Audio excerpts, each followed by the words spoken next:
지금 이 자리에 있는 우리 모두는 하나님이 직접 만들어주신 이 구원에 오신 게토네트를 지금 입고 있는 것입니다. 여러분, 이 옷을 하나님 나라 갈 때까지 꼭 입고 있어야 됩니다. 그래야 구원이 완성이 돼서 우리가 천국 가서 살게 되는 겁니다. 만약에 내가 또 죄를 짓고 뭐 한다고 하면은 이 게토네트가 어떻게 됩니까? 의미가 없어지는 겁니다.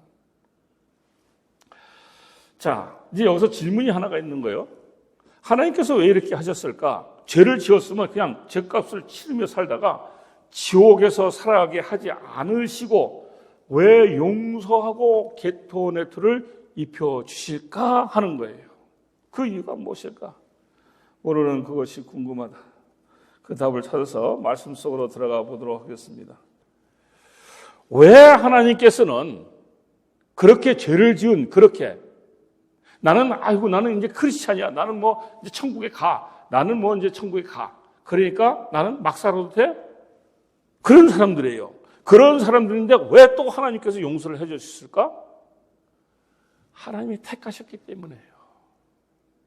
하나님의 택하시면은 거기에는 잘못이 있을 수가 없습니다. 만약에 하나님의 택하신 것에 잘못이 있다고 한다면 온 세상이 뒤죽박죽 될 겁니다. 하나님이 택하셨기 때문에요. 내가 땅끝에서부터 너를 붙들며 모퉁이에서부터 너를 부르고 내게 이르기를 너는 나의 종이라 내가 너를 택하고 싫어하여 버리지 아니하였더라 하였노라. 그래서 버리지 않으신 거예요. 택하셨기 때문에. 택하고 에클레고마이, 하나님께서 에클레고마이라고 하셨을 때, 하나님께 택하셨다고 했을 때는 하나님께서 하나님의 영광을 드러내시기 위해서 우리를 선택하셨다는 말씀이에요. 그러니까 우리는 하나님의 영광을 위해서 살아가야 되는 거예요. 그러면 하나님의 영광을 위해서 살아가는 것이 무엇인가? 많죠. 가장 큰 하나는 뭐예요? 구원의 완성입니다. 구원의 완성을 위해서 우리는 살아가야 되는 겁니다. 내가 지금 세상 삶이 너무 힘들어서 땅 모퉁이에 있는 그런 찌그러져 있는 그런 삶이라 할지라도 하나님이 결단코 그곳에 머물게 두지 아니하신다는 겁니다. 반드시 하나님께서 다시금 일으켜 세워 주신다는 것입니다. 그래서 바벨론 포로로 잡혀간 이스라엘 백성들은 누구를 보내줬습니까? 그들을 구원해 주셨어요. 예배소 교인들에게 누구를 보냈습니까? 사도 바울을 보내갖고 영의 눈을 뜨게 했죠. 여러분, 여기서 하나님께서 택한다고 했을 때 우리가 잊지 말아야 될 것은 뭐냐면은 나는 어떤 형편에 있든지 어떤 환경에 있든지 어떤 고난 가운데 있든지 하나님이 나와 지금 함께하고 나를 돕고 있다는 것을 잊지 말고 계셔야 됩니다. 여러분들이 육체 가운데 나가서 세상 삶이 좋아서 나갈 때 그때도 어떻게 됩니까? 하나님이 지켜보고 계시다는 것입니다.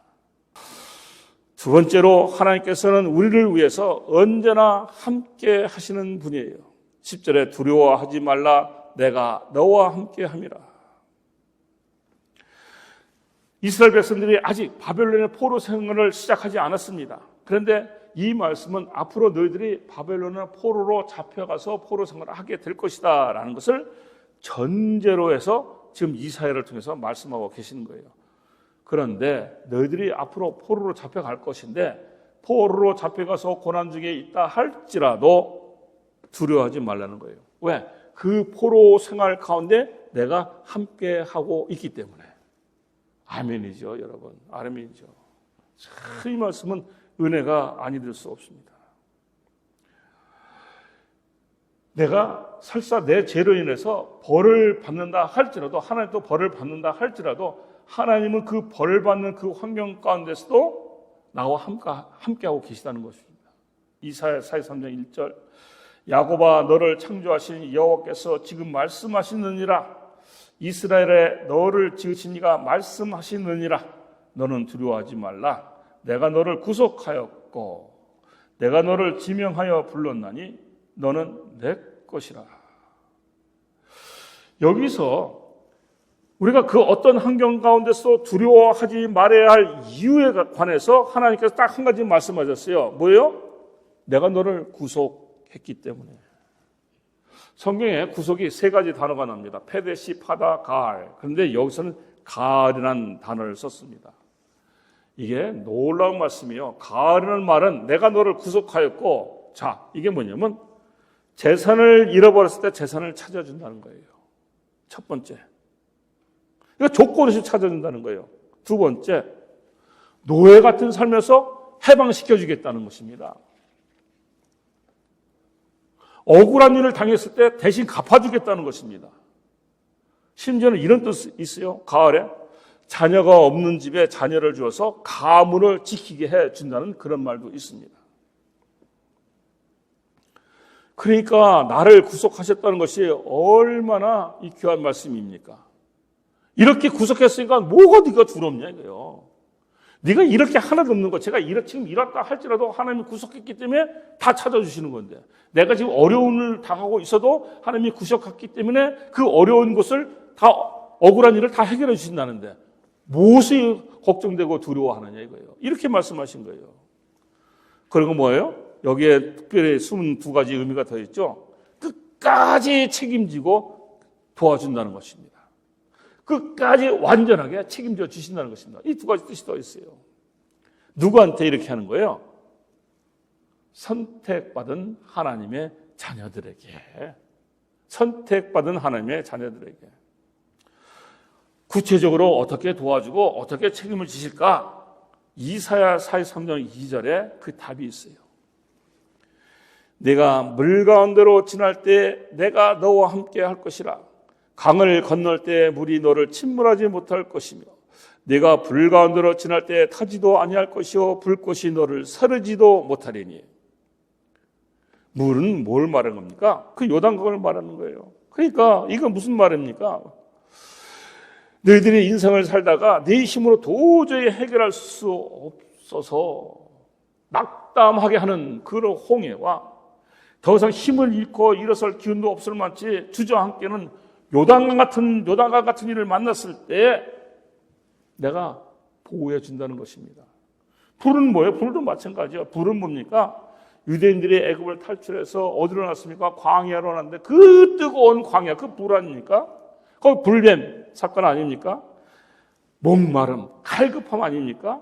인생의 갈등 아닙니까? 채워도 채워지지 않는 그런 갈증, 얻고 또 얻어도 만족이 없는 갈증, 가져도 오히려 허전함으로 오는 갈증, 이런 갈증으로부터 해방을 시켜주신다는 거예요. 택하였기 때문에 죄로 인한 우리의 부끄러움, 수치스러움을 해결해 주셨습니다. 구원해 오신 게트네트를 입혀 주셨습니다.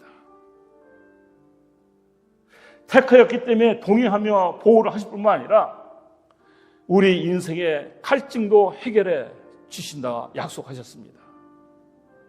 택하였기 때문에 절대로 버린 일이 없다고 약속하셨습니다. 택하였기 때문에 늘 선한 길로 인도하신다고 약속을 하셨습니다. 택하였기 때문에 그 어떤 환경과 역경에서도 두려워하지 말라고 말씀하신 것입니다. 택하였기 때문에 나를 약속된 완전한 구원에 이르게 하여서 오늘도 사랑으로 품어주신 그런 하나님을 찬양하는 성도님들이 되시기를 바랍니다. 그런 하나님께 늘 영광을 올려드리는 성도님들이 되시기를 바랍니다.